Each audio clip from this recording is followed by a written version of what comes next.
到時你爛。所以即係你要睇下你啲皮膚頂唔頂得順咯，即係究竟可唔可以承受呢一個成分咧，或者可唔可以承受到呢一個功能咧，咁樣先得咯。或者如果你本身係暗瘡嘅話咧，就你搞咗啲暗瘡先，因為暗瘡係發炎。如果你係咁整啲化妝品咧，整啲卸妝品咧，唔係整啲護膚品咧，就會有啲難搞嘅。所以你係要，如果你有暗瘡，你要等個暗瘡好咗先。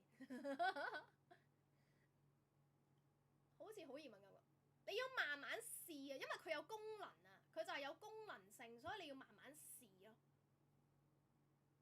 唔係佢唔，佢呢啲叫建立內秀，因為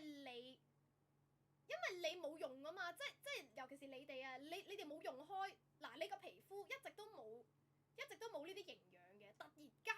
有營養喎，即係你個皮